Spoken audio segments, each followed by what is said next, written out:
Okay. You are? Your name is Jimmy, right? Adlin.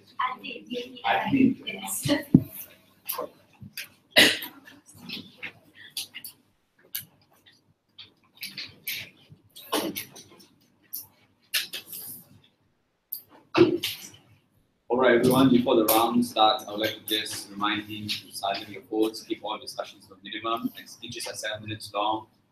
After 7:15, I'll stop writing, and anything you say after that will not be counted at all. Yeah, please be respectful to each other. That being said, welcome to round 4 of the MCKL Debating Championship. This will be a 3-member panel. Chairing the round will be myself. My name is Max. And to my right is Jimmy, and behind me is Adlin. With that being said, I'd like to call the Honourable Prime Minister to open this session.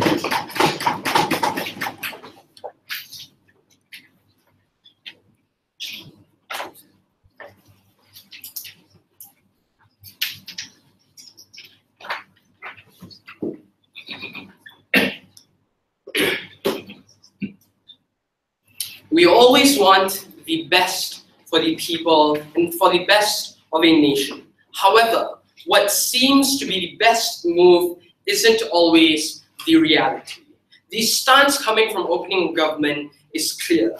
We stand for safeguarding people on the ground and fighting for the best policies for these individuals. And we think that as a democratic party is in the best position to do so, and in order to fight for the best form of America, which we can truly get. What are the standards in today's debate? 2 things. Firstly, we think we need to understand what is better for the Democratic Party and what they want to do and what they want to achieve. And secondly, what's better for the country of America and the people of that nation.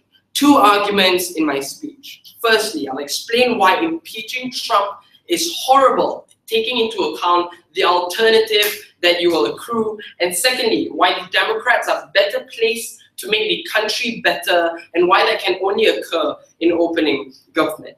First argument, why impeaching Trump is horrible and the alternative is far worse. On the first level, let's understand the context. When Donald Trump is impeached, what is then going to happen? Vice President Mike Pence is then going to take over the presidency. We think that is harmful. Why?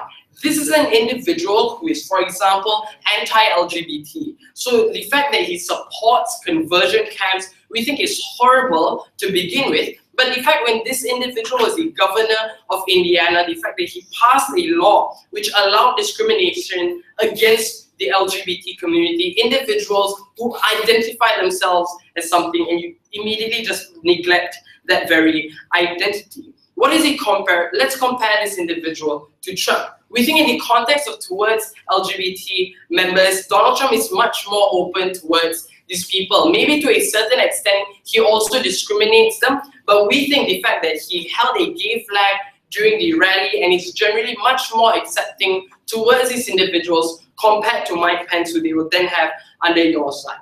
Also understanding that Donald Trump is much easier to control. What do we mean by this? Meaning, when he does do controversial things, we think it's much more likely for him to have interactions with the public. The fact that he lives off public reaction. If people love memes, he creates a video of him punching a CNN character. And I think the fact that Donald Trump wants to engage more with people means discussions with this individual is much easier to occur compared to a bigoted Mike Pence, who I think your discussions cannot happen.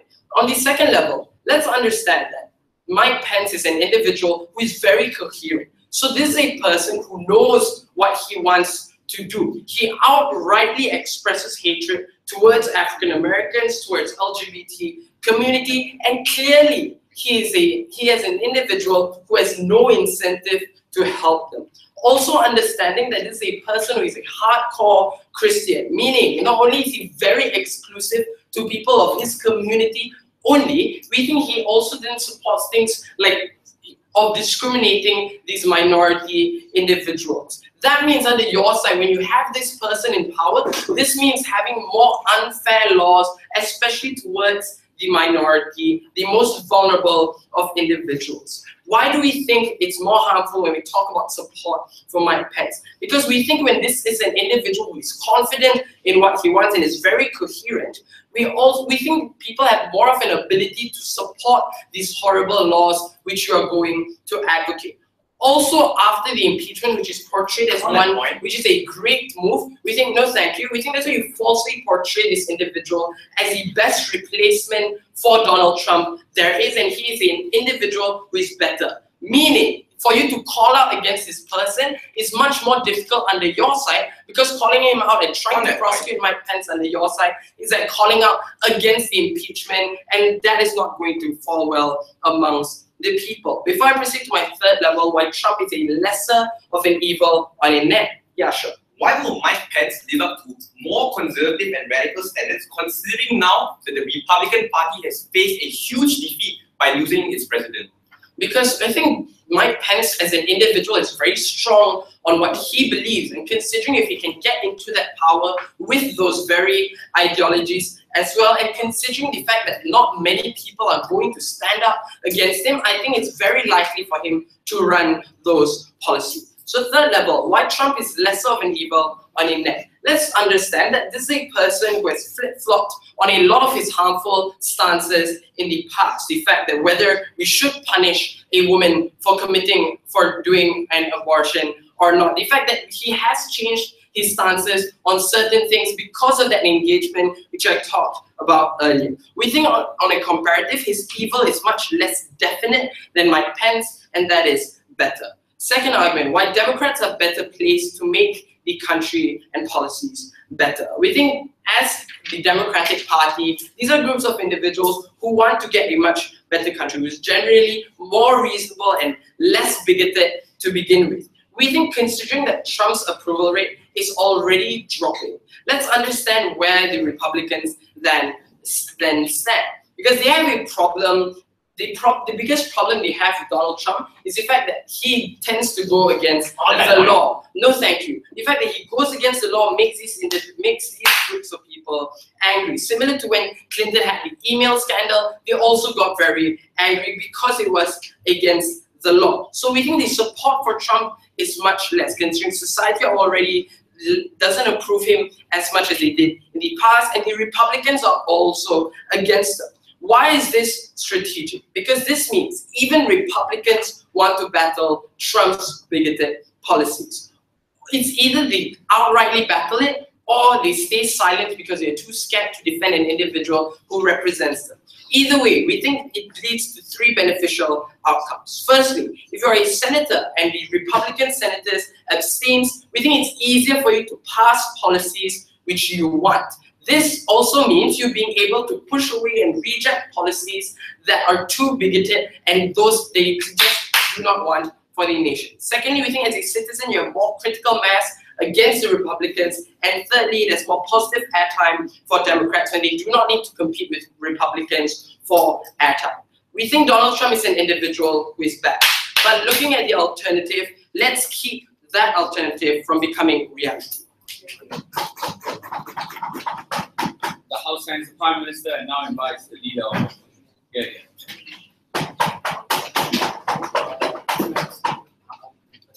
So you'll find a good person.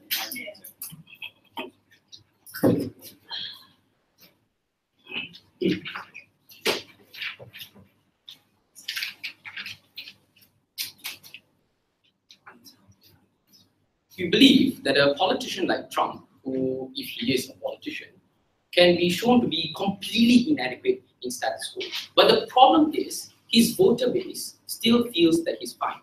We believe that impeachment is in a situation that is extremely unique. We will characterize to you as to why impeachment is amazing. The very fact that it's been brought into impeachment is something noteworthy that we need to take note of. But also we'll prove to you as to why it is important that we vote yes to impeaching him and why he needs to get out of office as soon as possible. So why is impeachment a very big issue? But before that, Matos, right? As to he wanted to argue to that Trump is a lesser evil compared to Pence. that we would rather Trump stay in office rather than him being impeached, and then we'd rather have Pence take over, right?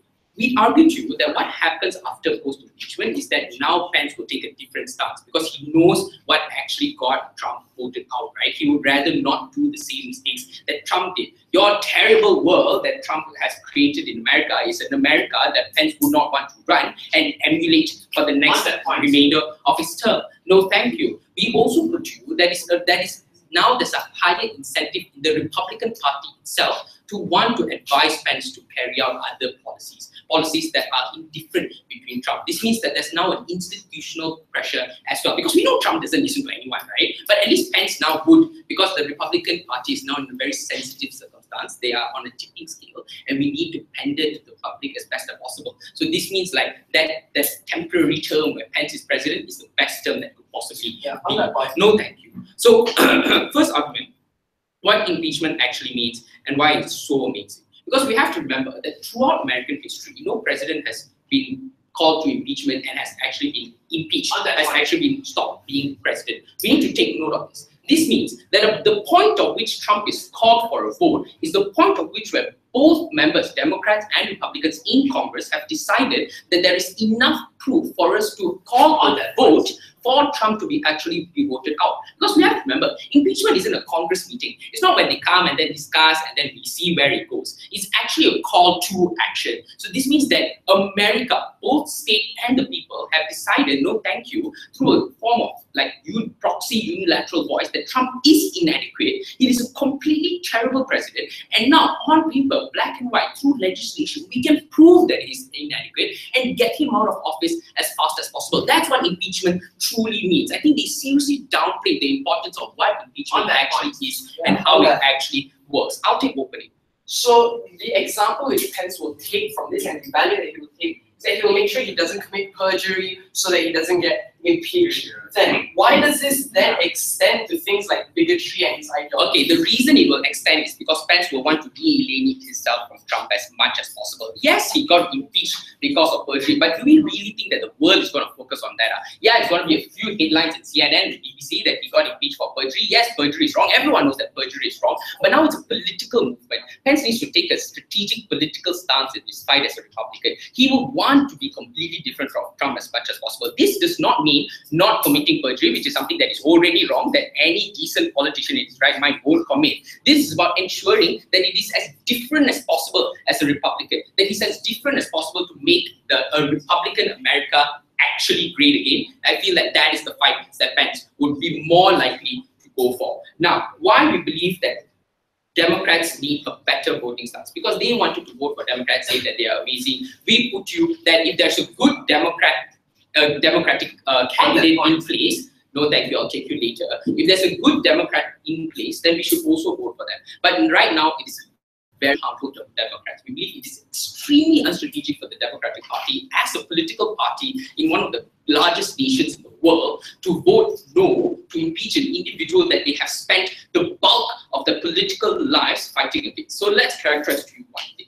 The Democratic Party during Hillary's campaign and now have dedicated their resources, time and energy into discrediting Trump as much as possible. If you don't impeach him, this is a direct contradiction to the fight that they have been having for so long. How does this affect the Democratic Party in a negative light? Number one, Republicans are going to capitalize on this like crazy. If not them, then Trump supporters, right? They're going to say that the Democratic Party has absolutely no idea what they want, that they're an inadequate government and that we should never vote for. This means that any reasonable candidate, like arguably Hillary was still the lesser evil compared to Trump, right? And she still lost. Even a good candidate that comes from the Democratic Party against another future Trump will still lose. We need both parties to be in the strongest position possible. Yeah, sure. If according to your characterization that Trump voters who make up the bulk of Republican voters still feel the same way, and the Republican Party will pander to their interests, why would Pence change significantly? Okay, the reason Pence changes significantly is exactly why we want to impeach him in the first place. So here's the effect of impeachment, right? Because what is the mindset of Trump supporters? They want to absolve him as much as possible. They think that he cannot do wrong, even if he does do wrong, some conspiracy theory from Democrats that they will never actually prove it, so on and so forth, right? So here's why it will actually work. we put to you that at the point of which impeachment is carried out is the point of which that Trump supporters can actually be told, even by their own Republican Party, that he's actually an individual that is inadequate. Because we have to remember that to get Trump into a house where he can be impeached in the first place also requires Republicans to put forth condition that the fact that he's inadequate also requires the Republican Party to show to some extent that he's in shape, right? So that means we also put to you that Pence will also be more likely to change. But here's the thing. We put to you that on a comparative, Pence will make this decision. It's either between being completely different from the guy who got impeached by the nation, or continuing with his policy and pandering to a voter base that may or may not vote for me for the next term, because in their minds, all they're thinking about is the fact that the previous president was impeached by the nation. We put to you that when he's making that comparative, he'll be more likely to be as different as possible to Trump. So let's conclude the case coming from side opening government. Why is the material that we put forth so important? We put to you that number one, the act of impeachment itself is extremely important. It is a circumstance that has never happened before, and if it does happen, the Democratic Party has to vote yes. But if they vote no, what happens to that? The media will capitalize on the fact that they voted no. They'll be put forth as the most unstable, inadequate government that another America could possibly have. Fox News is going to come out with a wonderful statement, bringing in pseudo experts saying that the Democrats are terrible. They're going to bring a guy in a cowboy hat and say that these are terrible political parties. We put to you that if Democrats truly have the opportunity to stand by the fight that they've been fighting for so long, then we say go do it, go impeach Trump as much as you can. All right, the House Plenary Leader of Opposition, and now invites the Deputy Prime Minister. Here.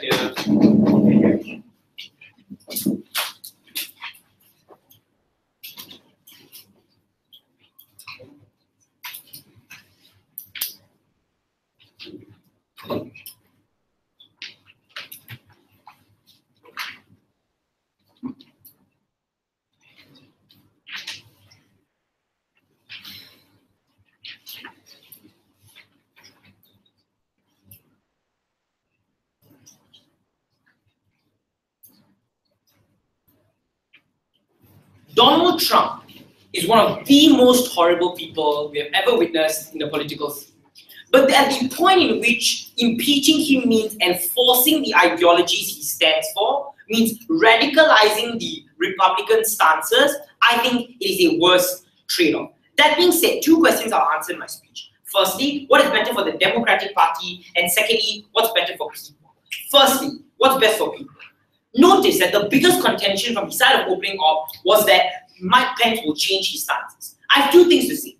One, that people have a problem with his perjury, not his stances. The reason why the Republicans won their first election after like 12 or like 16 years was because of the stances that Trump has taken, and I don't necessarily see why they have an incentive to back up on the stances that have gained them the minute amount of success that they haven't had for ages. Secondly, if he backs up on his stances, then it's a betrayal of the Republican Party and the voter base that he's already set up. That means you lose the Republican voters you already have. Senators that would have voted for your policies are no longer going to vote for your policies. Any groundwork that you have done for the past 16 years in becoming more radical, with like the Tea Party and so on, is gone in the world of opening opposition, and I don't necessarily understand why Mike Pence will become less bigoted, especially considering the analysis Ayman gave you, as he was so coherent, extremely non-flippant on his stances. It is seen as an indictment of him for him to backtrack on stances he has so publicly and coherently supported for so long. What's the comparative?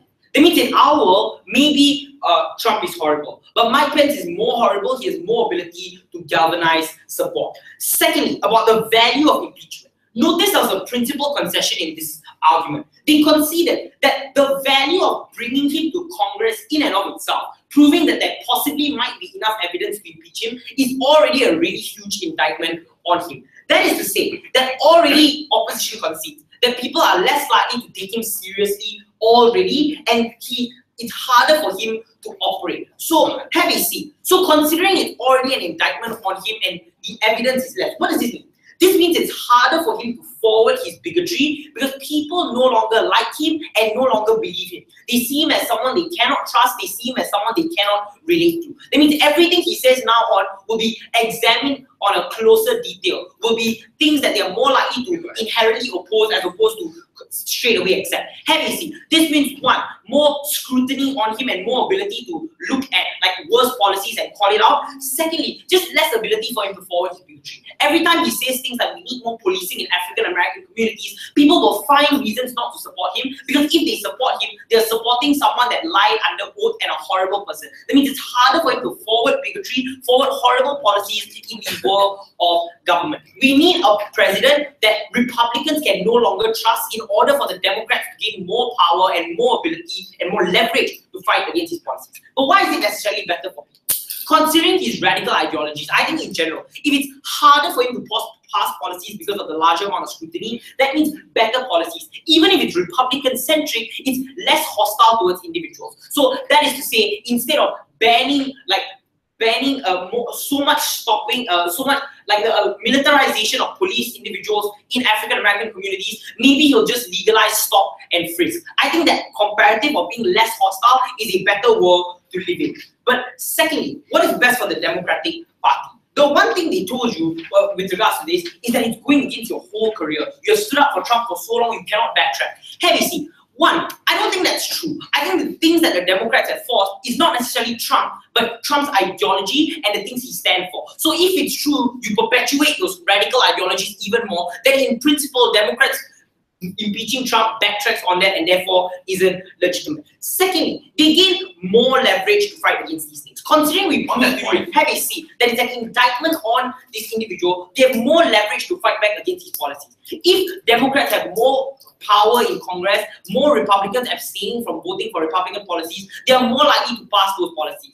or the policies they want, or they're more likely to be able to shoot down policies that they don't necessarily want, like Ayman already told you. So we have more power in Congress, more ability to influence individuals. Have you seen? Secondly, what happens? So the context Ayman gave you was important. That oftentimes America does not, like, especially hate people who break the law. So this means it's harder for Republicans to openly express support for him. So this is to say, the narrative is that if you defend any one of his policies, you're defending a horrible person that has no legitimacy in our political election. What does this mean? Have you seen? One, senators are unable to support policies that has passed, like the GOP health bill. So simply because he's a horrible person, it's harder for these individuals to defend. Secondly, it means more positive airtime for the Democratic Party. When it's harder for people to defend Trump on Twitter, when it's harder for Fox News to call analysts that are willing to defend a person that has broken the code, you have more positive airtime and less breaking down of Democratic voters that would have supported them. Have you seen? This means more ability to galvanize support. Critical mass against certain the government institutions, which means more accountability because you have more people fighting against these things. Because the comparative is this, it's harder to fight against Pence because there is no indictment on his track record with regards to character. Because saying he's bigoted isn't going to win you the election, it hasn't won you the election. Before I go on, opening. So your PM already began his speech by saying they want the best for the Democratic Party. Tell me, what world does the Democratic Party have to face when they vote against every single policy that they've been fighting for since the time they were party? I already dealt with this. They're fighting against the policy, not the individual. If the policy is worse for people, then it's and worse for the Democratic Party. Secondly, people are scared to defend. What is scared to defend Trump? What does it mean? One, it's easier to change public opinion on Trump because there's less people defending him, less people who are willing to talk to their friends and convince them to support Trump and not scrutinize him. Secondly, I think there's less slut shaming and less victim blaming. Why? I think often to defend Trump, it's tied to a lot of bigoted things. Having to slut shame, having to victim blame, because this is an inherent part of him. If people are scared of supporting him, this means less slut shaming, this means less victim blaming, because individuals are more scared of supporting him and it's harder for them to inherently express their bigoted views in defense of Trump. That means less bigoted views, more ability for minorities to feel safe. But lastly, at the very least, we have more leverage in Congress. When people can no longer fight against him, we can pass better policies that help the country and help the Democratic Party better. Never been prouder to propose. The House thanks the Deputy Prime Minister and now invites the Deputy Leader of Opposition.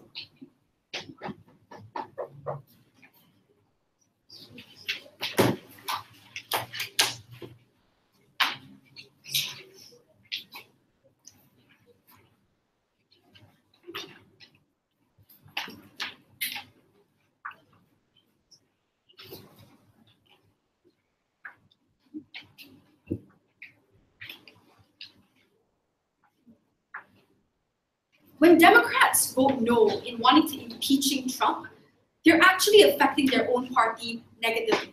Because you give more power towards Republicans. You give more power to legitimize the bigotry of Donald Trump. If you say that Donald Trump is an individual that is horrible, that is inadequate to be a president, we don't understand why you don't take an active stance in eliminating him from running for his presidency, right? So let's talk about a few things in my speech. Let's talk about what is the best strategic way for Democrats in order to empower themselves, empower the movement that they need to galvanize more support. And lastly, let's talk about this whole thing that Hans tried to justify in terms of stances and how if they don't vote no, that if they vote no, that they'll actually be in line with what they're actually fighting for. Firstly, let's talk about how it actually empowers the democratic movement, right? Because the thing that actually happens under their side is this. You do not actually empower a lot of individuals on the ground. You actually legitimize the bigotry of by supporting Republicans, right? Firstly, because you defend a person which they conceded to, which has less political legitimacy in comparison to Mike Pence. Because Mike Pence is an individual that they characterize themselves as a person who is more hardline in comparison to Trump, right? So therefore, he would pass more policies that he would deem that is better for his Republican Party. He is the person that is a lot easier to negotiate with in comparison to Donald Trump because he has the ability to defend his policies within those instances instead of shifting blame or shifting the kind of policies that he wanted to posit, right? No, thank you. Secondly, you also defend in America where individuals are conflicted because they're not going to know what kind of strategies that, like, they're debating in a vacuum in a sense where they think that if you vote for the Democratic Party, therefore you know the incentive that the Democratic Party is the incentive of them to want to make you better. But the thing is, what the public eye will then decipher is the fact that they're taking an active stance in defending Trump, or they're not trying their best in order to posit for policies that they think are best, right? So no, we don't think that you have more ability to galvanize support. We think that you will lose more support from the people who support Democrats in those instances. We think that you make them perceive you as a political party a political party that thinks that they're not in line with what you're actually been fighting for, the resources that they allocated in order to go against a person, an individual who has always been against fighting for America, for the American people, right? No, thank you, Jason. Let's talk about their ability to want to justify the stances of the Democratic Party. We think that we would bring a lot more value in the terms of scrutiny upon impeachment, because they never really wanted to deal with Irfan's nuance when he told us that impeachment gives you the ability, because of the fact that it's the first president that's ever been impeached. The scrutiny that will be put on this president is a lot heavier in comparison to a lot of instances. When Park Geun-hye was impeached, the next person that they wanted to elect, people had to think a lot more carefully in comparison to just wanting to elect another person, right? Because people are less likely to support a person who has the same characteristics as the person that they've impeached in the first place. So it doesn't mean that you have lesser of an ability to, maybe you won't have the same kind of policies that you want as a Democratic Party, but it doesn't necessarily mean that Democrats can't, because the Democrats can't vote in individuals right now who are from a Democratic Party. So the thing that they need to do is show that they have an active stance against fighting against Trump, fighting against the presidency. Before that, I'll be closing, yes. If it is true that the Republican voters are still feeling strongly about Trump, how do you think they will react towards an impeachment, a figure which is frequently thought as undemocratic? Well, we think that at the end of the day, right, these people who will support Trump, upon knowing the fact that Trump has committed perjury, it's less likely that they want to vote in another president who would do the same thing, because it's in their best interest to want to push America to be a lot greater than it already is, right? It is in their best interest to not have a president that is inadequate to serve them, because it's not just about Republicans versus Democrats anymore. It's about the ability to have a president that is adequate enough to run the country, right? And we think that upon proving perjury, having the evidence to prove perjury, it's extremely inadequate for you to have a political party that supports an inadequate president, right? But let's talk about in terms of what are the outcomes in this. We think that the best outcome that could happen in the Democratic Party, the ones that people will actually decipher within media, is the fact that the Democratic Party wants to make America great again, or has the ability to want to impose that change. Because according to the info slide, the only individuals, the only political party within these instances to want to help or to want to impeach Trump, who have the authority and the amount of voter base to impeach Trump is the Democratic Party. So for them, like having the biggest amount of support and not taking out and not impeaching Trump is a complete contradiction of what they've actually been fighting for in the first place, right? There is no incentive for individuals, like there is no incentive in your world to fix or to fix the conditions of what Donald Trump has already done, the damage that Donald Trump has had towards their country, right? There is a higher incentive post-impeachment for other politicians to carry out policies that they believe and deem is right for that country. We think that in terms of transparency as well. Transparency happens a lot more in our world when you have the ability to monitor or to have the ability to monitor the kind of politicians that are running your country, right? Yes, sure. Why can't the Democratic Party just justify not impeaching Trump with saying Mike Pence and the alternative is worse? Well, I don't understand why the Democratic Party would even want to vote in, or even sustain. I don't think that them justifying the ability to want Donald Trump constantly not being in presidency is a good justification, because it would just seem like they are supporting a person who is inadequate of being a president when there's someone who could potentially be better, right? Or someone that's a lot easier to negotiate with. Because if you're going to compare how intelligible those two individuals are, it's a lot easier to negotiate with Mike Pence within those instances. You let individuals constantly support Trump, or you let the Democratic Party justify a president that they've already proven lying under oath, and we think that that's a problem within status quo. So opening opposition's case is this: we have to make the best statement for Democratic parties in order to succeed in the next election. For you to always constantly support Republicans or legitimize bigotry by remaining neutral, you are siding with the oppressors of the country that you wanted to save. Right. The House thanks the Deputy Leader of Opposition and now invites the Member of Government. Here again.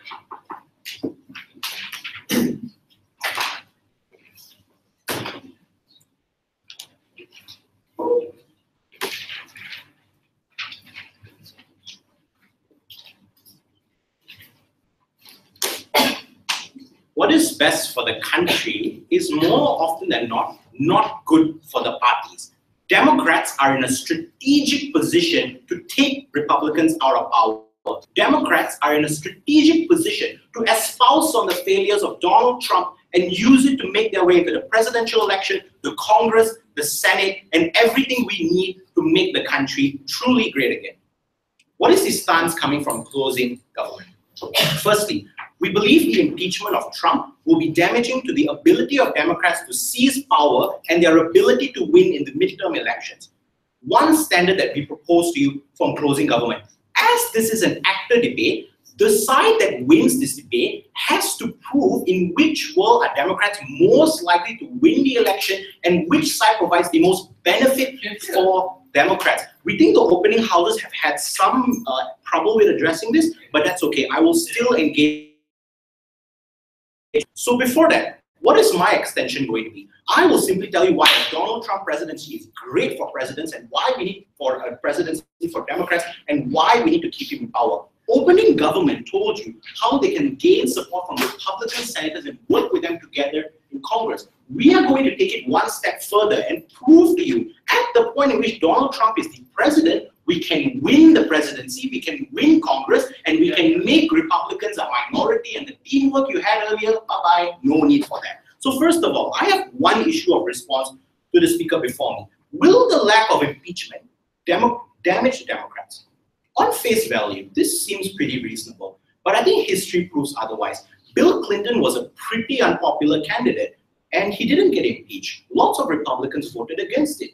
You know why? Because they came up with PR, public relations. They said, we don't want to impeach Bill Clinton because we want stability for the country. We want the country to be more stable. We want to prioritize the needs of the American people. I fail to understand as to why Democrats cannot do the same thing. The second thing, even if the world in government is damaging to Democrats, I think the amount of damage being committed is worse in opposition. Like right now, we live in this really funny world where everyone's like, we want to go up against the elites, we have to take them out. At the point in which that Donald Trump supporters and Donald Trump himself espouses on the fact that a congressional committee and Congress that was unelected by the official individual and had no representation took out a president that was democratically represented, Republicans will have more ammo to use against Democrats. They will rail hard against you. They will say you are undemocratic. You took out a democratically elected president. So it is true. In our world, there may be some damage to the Democratic Party, but the damage in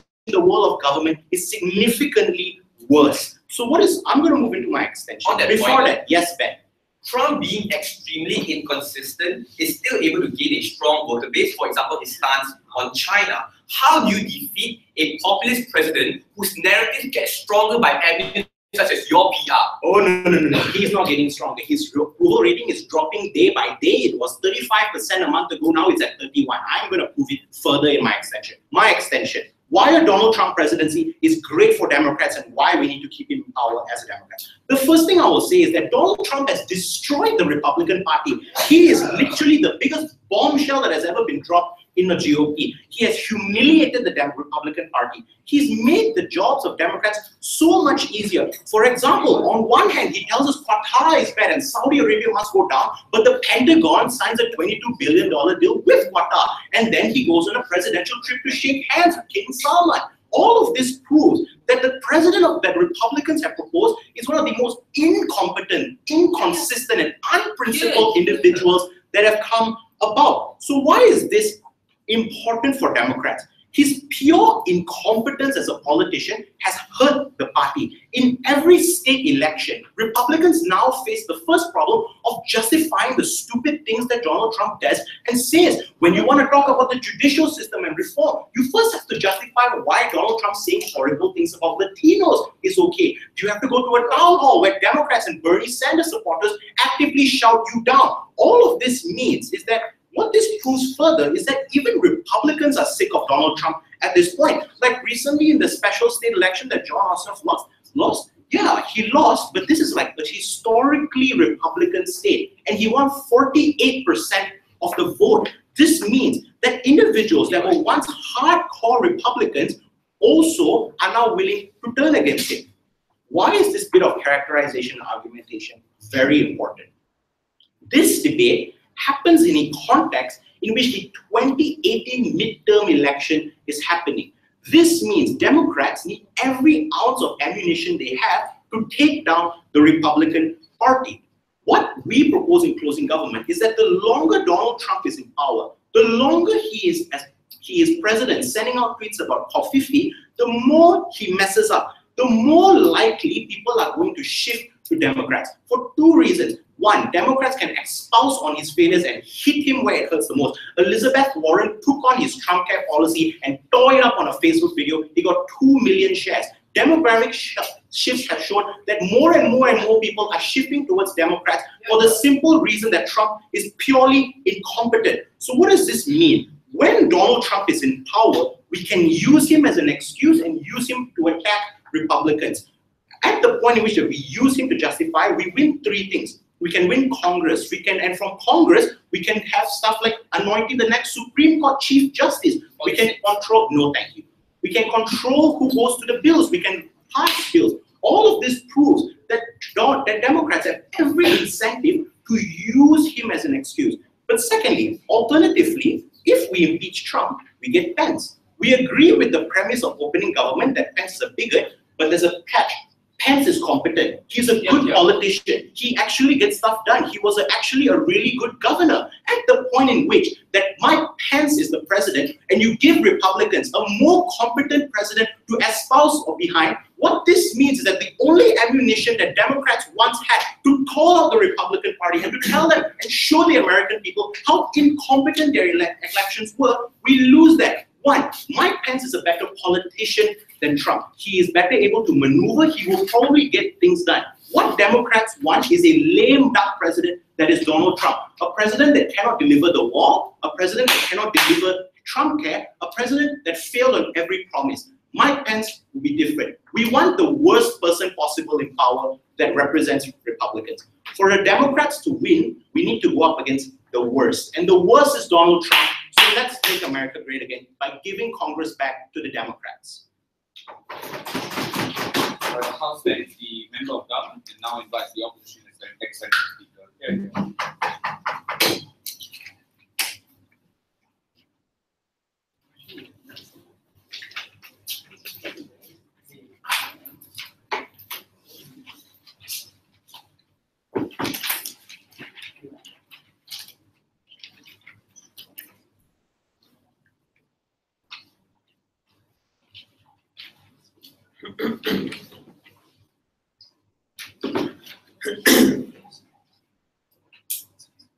The longer we let evil simmer, the harder it is for the bastion of truth to prevail.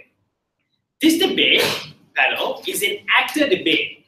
That is, we think opening government arguments in this debate about the way having Mike Pence in power results in people having better policies is not relevant to this debate. Closing opposition then is going to enter this debate by telling you why the interest of the Democratic Party is to its own constituents and not towards the pandering of the Republican base that the entire government bench have been supporting. But before that, a few issues of rebuttal for the two benches across me. Firstly, for closing government, does the presence of Donald Trump's incompetence give ammunition towards the Democratic Party? Firstly, on this idea of whether impeachment is undemocratic, I think closing government misses the nuance on impeachment. Impeachment is not in process because this person is incompetent. Rather, impeachment is there because the president has committed a criminal act. Have a seat. And in this particular instance, the criminal act is foreign interference in a presidential election. So I don't know why people will perceive impeachment as being an undemocratic act Democrats do in anger. Rather, there is a clear justification because he's committed a crime. Secondly, they mentioned that approval ratings are going down. So we can see maybe approval ratings are going down. However, a few problems with this. Number one, the longer Donald Trump is in power, the longer you give time for his PR, for the state media, and the amount of capital he has, and the moral high ground as a president to justify his madness. That means future policies that he creates are easily justified when he is in president. The comparative is having Mike Pence in power and using the lessons we learned about Trump to attack Pence as a Democratic Party. We think the strategy is easier there because Pence on a comparative is more of an objective politician. Have a seat. Rather, Trump is a populist president, which means it's easier for him to shape narrative and it's easier for him to convince people that he is in fact innocent. We think, secondly though, they have to defend the comparative, that Trump's mistakes are better used against Mike Pence. So that's closing government. Let's deal with opening government. For one question, have a seat. Why is a subjective populist president worse than an objective politician? The first thing I would say is that making more mistakes that opening government tried to say, and I guess the closing sort of copied it, was that it doesn't result in greater calling out. Because he's a populist president, as I mentioned earlier, it's far easier for him to downplay the harms that currently exist, which makes the impact of impeachment and the call for impeachment less valuable. Have a seat. Because an average reasonable person can't understand the full intricacies and nuance of a state court process. Secondly, Donald Trump is unpredictable. Opening government were happy with this. The problem with this is that it's bad for Democrats because now it's harder for the party to coalesce and to create policies or to create strategic movements and attacks in media regarding this unpredictability. Because if he flip-flops on important decisions, he can also flip-flop to pander Democrat votes. Have a seat. The comparative is that even if Mike Pence becomes more radical, the worst case in the world, Democrats are in a far greater position to tackle this threat because they understand that he's an objective politician, objective Republican politician. He's a standard moral Republican, and it's far easier to create policies to counter this. We think they galvanize support more when it's an easier politician to attack rather than one that flip-flops and one that he can use to pander towards the Democrats as well. But before I move on to my argument closing. So why is it more preferable for Democrats to go up against a competent and relatively popular president compared to Donald Trump? Because with a so-called competent president, it's easier for the Democratic Party to have a strategic move forward. In your world, Donald Trump will constantly flip-flop on policies. You don't know what his next action is. If he is as unpredictable as your entire bench is characterized, then it's harder for the Democratic Party to have a clear strategy moving forward my argument why the interest of the Democratic Party is to its own constituents. So opening the opposition talked about the principle of the political party is to defend its constitution. Let me tell you why. Because it's important for them to garner votes. Have a seat. In the world of government, Democrats are seen as, or more likely to be labeled as, being complicit in all the harms that people face. So if less people have access to healthcare, universal healthcare, then Democrats not acting means that they are in a position to be labeled as complicit in the harm. The result of this is that voter apathy is far more likely to happen in the world of government. Because if a Democrat on the ground feels like their party cannot represent them, and if a Democrat on the ground feels that Trump cannot be removed, the evil in my life will still be there, they are far less galvanized to go to election. They are far less likely to partake in political discussion because they know that it's harder for them to engage in politics when Trump is shaping their narrative. Have a seat. We think less people galvanized to vote in the long term means it's harder for the movement it's harder to coalesce the movement for the Democrat Party in the long term. Because in the long term, the Democrats will be seen as giving up their important principles, and Democrats, if you think more importantly, you're harder to get future people into your movement. But also, we think it's harder to convince Republicans to be allies. Because government's best case is then trying to make the Democratic Party more palatable, perhaps, in order to get allies from Republicans. Why is it not possible? Firstly, we think in the era of the 21st century, have a seat, mudslinging between the two political parties is at its highest. That means Democrats and Republicans are mudslinging to an extent in which we think the scope of allies is unlikely to happen. And we think, secondly, the very principles, have a seat, of the Democratic Party and the Republican Party are in direct competition to each other. So we think palatability is unlikely to happen when the very nature of the party goes against the other. Have a seat. So in a comparative, we think it's more important to have Democrats galvanize rather than to bring allies in. But we think also government has to defend the comparative of garnering support. The comparative of garnering support then is to party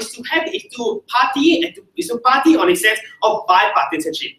In a nutshell, bipartisanship results in weaker policies because there's less discussion and more compromise happening in the Congress. This means having worse off healthcare and less discussed contentious issues like gun laws. And since Democrats will be ones who are willing to concede, they are more likely to be painted as the reason we have weaker policies. The harm of this is that support is harder to galvanize in a world when you are willing to concede the principles of your party. So we think even if you can call out Donald Trump's mistakes, even if he's incompetent and you can put shots as a Democratic Party, we think the very unpredictable nature of a president who flip-flops means the strategic movement of the Democratic Party is weakened in the long. The House thanks the exception speaker from opposition to end the debate on the government bench. We're now like to invite the government.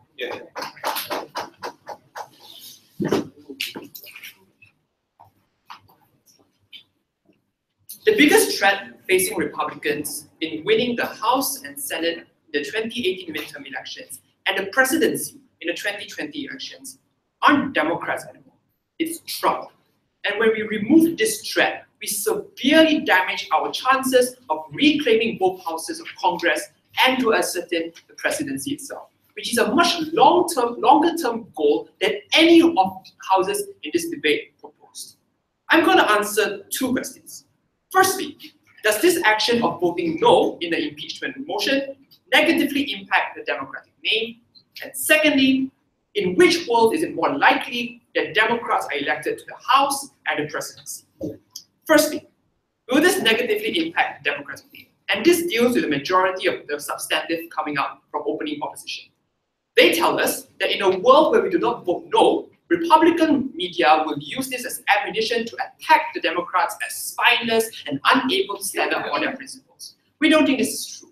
Firstly, Navin already gave you the example of how Republican PR used reasons like maintaining national stability or waiting until the national election in a more democratic way to oust the president in order to justify the actions. And if it worked out for the Republican Party back then, they have to tell us why it definitely won't work now. Have a seat. Secondly, on a comparative, we already told you that impeachment, which is inherently an undemocratic need because ousting a president through 500 people in Congress is way less democratic compared to voting out a president in a national election, gives Republicans much more ammunition to use against the Democrats, considering the context of this motion, is that Republicans do not want to impeach Trump. So we do not understand if the Democrats also don't want to impeach Trump, why is it likely to garner Republican R on their side, and why is it likely the Republicans will fight back considering Democrats are doing what the Republicans wanted to do? On a comparative, we believe that on the world of opposition, where you go through the impeachment,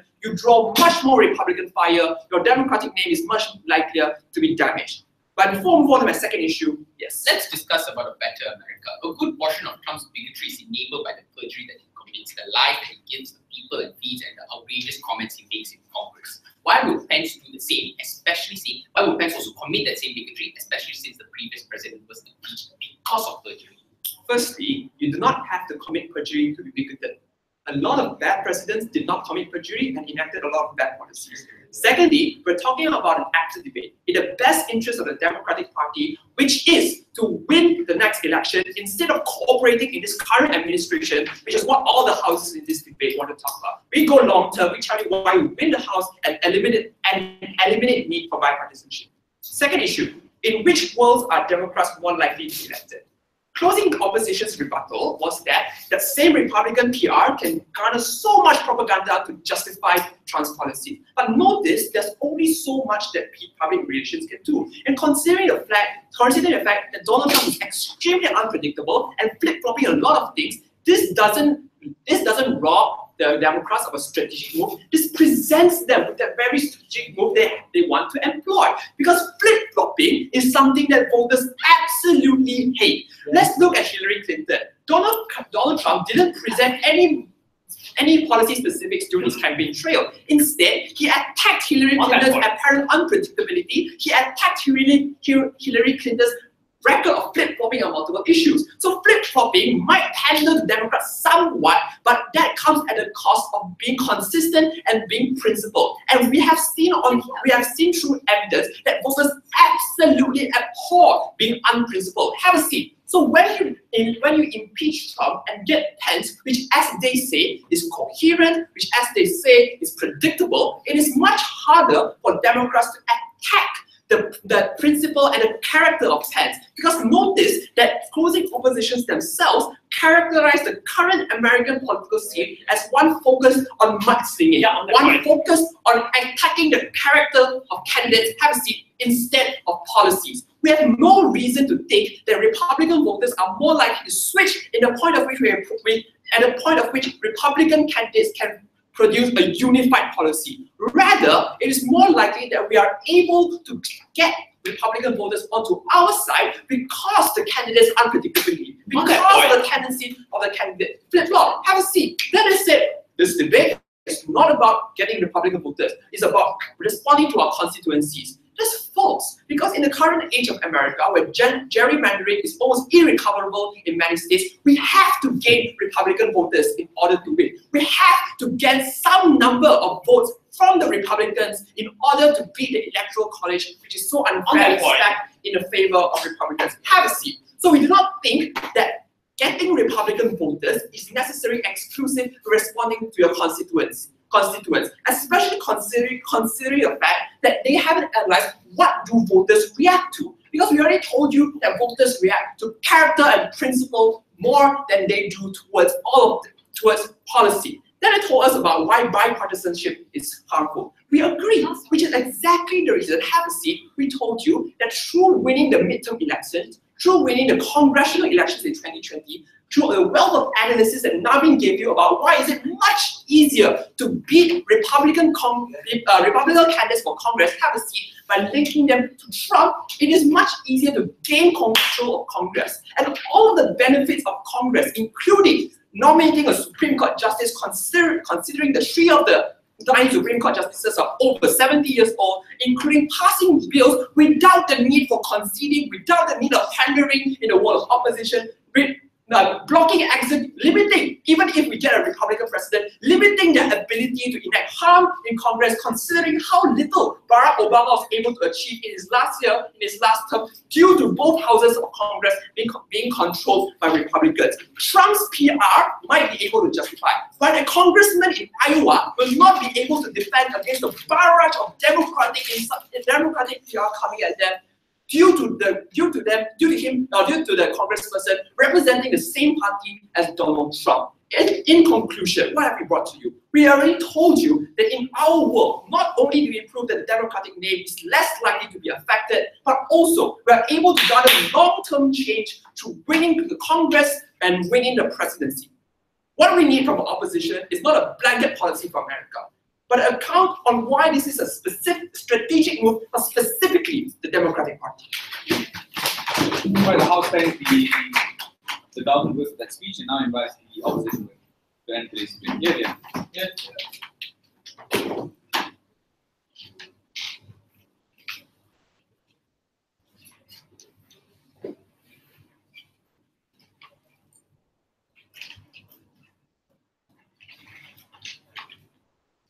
Staying silent or admitting to Trump's presidency when the opportunity arises is accepting the oppression from the Republican Party.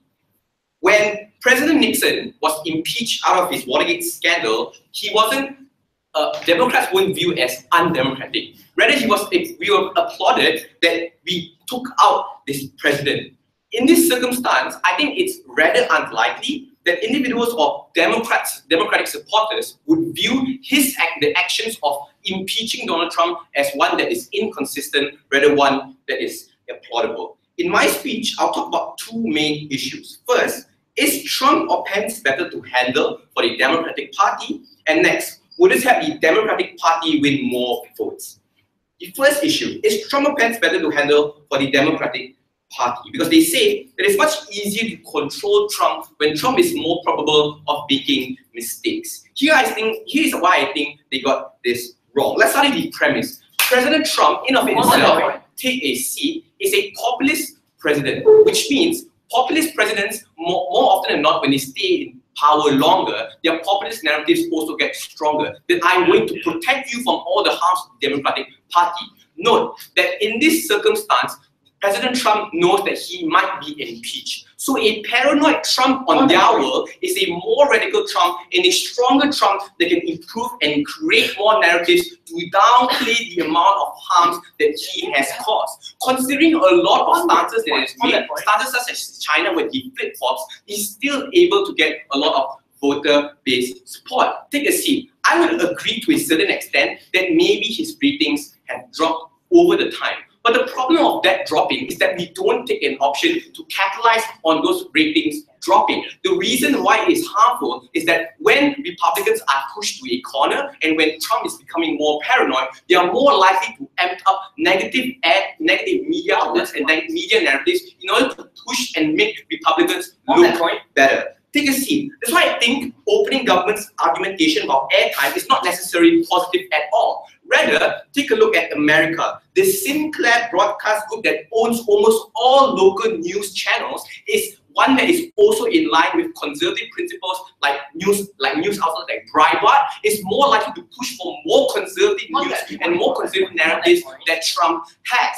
Take a seat. I think that in this instance, it's much more difficult to handle Trump. But we also think that if Pence might be somehow competent, which they don't explain why Pence is competent, I think the mistakes of Trump or the mistakes of the Republican Party is better used against Pence compared to using it against Trump. Note that Trump is more or less very ignorant of the things that he's committed. It's more likely not going to talk about it. Pence pushed to a corner that is new and has to talk about Republicans' new stance, has to take the load of Trump's and the past Republicans' mistakes, and which we say the attack towards the Republican Party becomes much more stronger. Take a seat. Second, why I believe that there is no direct strategy when it comes to a subjective Trump. I think they are more objective, even if their side, if we concede a more radical Mike Pence. It's much easier for us to direct strategies to counter Mike Pence. Because during Trump's presidency, the Democratic Party has a lot of trouble in trying to decide what is their best move, because